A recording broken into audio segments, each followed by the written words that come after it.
Kasus Tom Lembong ya, yang menimbulkan banyak pertanyaan di tengah masyarakat. Bahwa dia bukan hanya satu orang Menteri Perdagangan, ada banyak Menteri Perdagangan yang juga melakukan impor. Dan tentu saja ya ada pimpinan yang di atas, dan itu juga ada rakortas dan lain sebagainya lah. Itu yang informasi yang kita dengar.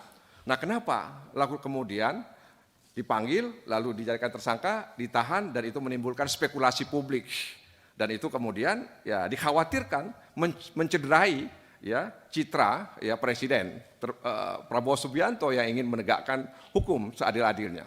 Jadi ini harapan kami mudah-mudahan ini bisa dijawab dengan baik di sini meskipun tidak mempengaruhi ya proses hukum yang sedang dijalankan oleh Kejaksaan Agung. Yang kedua, saya ingin juga masuk ke sumber daya alam tadi yang import gula tadi.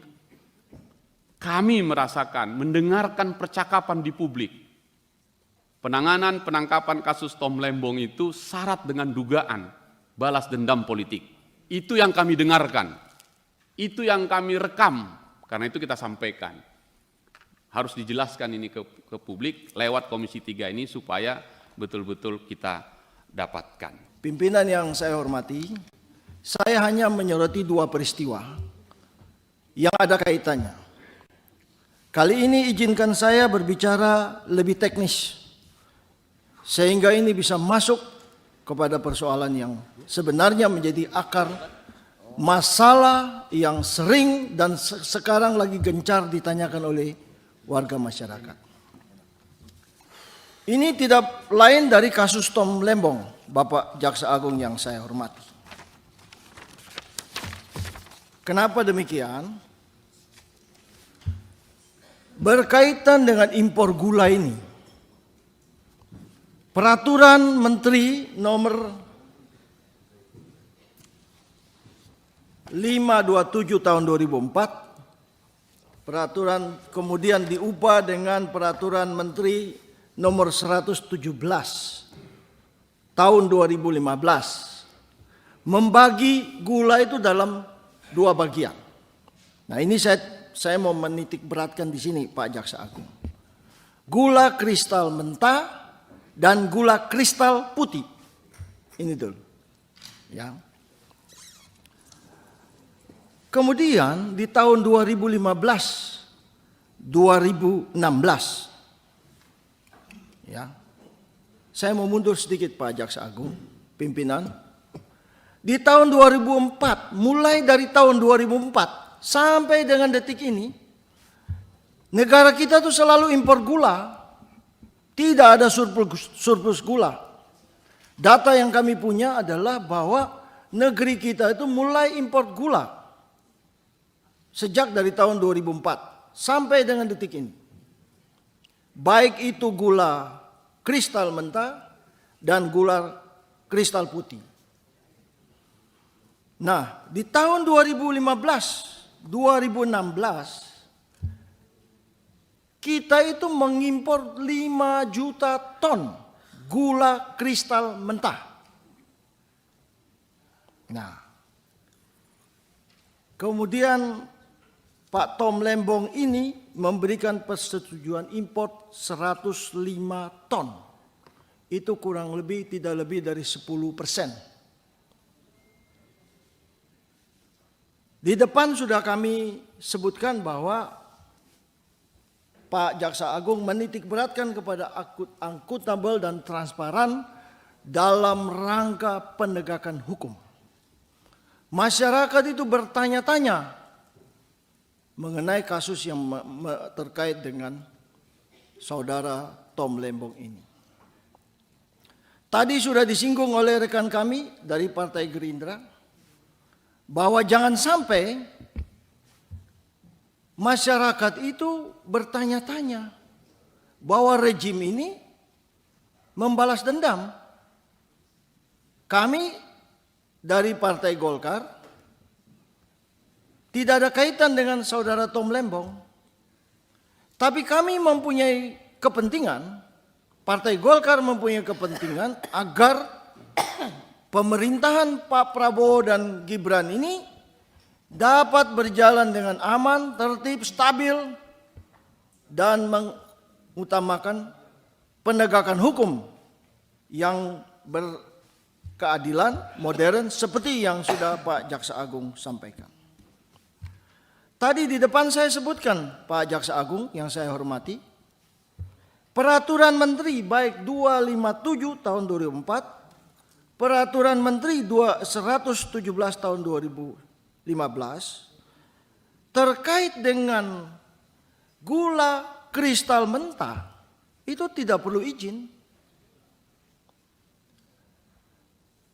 Kecuali gula kristal putih itu harus yang boleh mengimpor adalah badan usaha milik negara. Nah, kami di sini ingin mendapatkan suatu pencerahan. Mungkin saja kami salah. Tetapi kalau ini benar, tentu harus ada perbaikannya.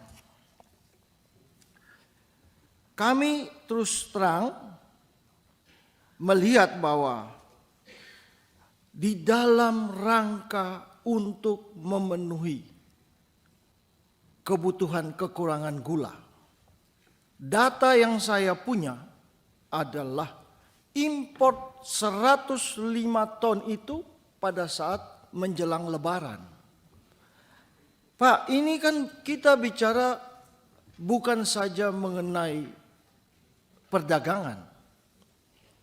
Kita bicara mengenai politik ekonomi yang jauh lebih luas, yang bisa saja menciptakan kestabilan, ketidakpercayaan masyarakat. Bahkan bisa saja kalau ini tidak transparan dan akuntabel, Pak Jaksa Agung yang saya muliakan, saya ini agak berpikir agak sedikit ya kurang, ya mungkin saya salah Pak Jaksa Agung. Tapi seandainya kalau para importer itu kemudian semua mogok, tidak lagi mengimpor gula, saya rasa industri dalam negeri akan terganggu, industri makanan, industri di restoran, pelayanan hotel, semua terganggu.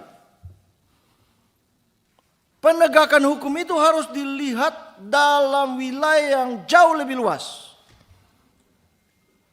Nah, kami kemudian di dalam hal seperti ini, Pak Jaksa Agung, pimpinan yang kami hormati, yang kami sayangi, kami mengusulkan ini dalam rangka supaya membantu juga pihak kejaksaan. Kami minta untuk membentuk panja untuk mendalami kasus ini. Sebab rekan kami yang dari PKB ini kan sudah bilang bukan saja impor gula, impor beras, impor daging, bawang putih, segala macam ini. Sekarang pertanyaan saya adalah begini, apakah kita ini mau menjadi negara hukum yang modern? Atau kita mulai kembali seperti ini? Ya kan? Pertanyaan kasus timah misalnya, hukumannya cuma 2 tahun, 3 tahun, 4 tahun, berapa tahun lagi juga kita tahu. 300 triliun atau berapa, kami tidak mengikuti, mohon maaf. Nah ini kemudian, tadi saya di depan saya mengatakan ada 2 peristiwa Jaksa Agung yang saya hormati dan saya sayangi. Kemudian timbul lagi itu kasus jam tangan itu Jaksa Agung. Saya minta untuk ini diselidiki karena di medsos-medsos itu sudah keluar rumah yang bersangkutan itu. Ada di mana itu? Di Hang Lekir atau di mana? Ya tadi rekan kami di belakang Pak Rudianto Lalo itu, kalau saya biasa panggil dia rudal Pak. Memang dia suka merudal orang itu Pak. Sudah sebutkan bahwa kalau kita menyapu ruangan ini dengan sapu kotor, bagaimana bisa kita membersihkan ini? Kami kasihan kepada Pak Jaksa Agung.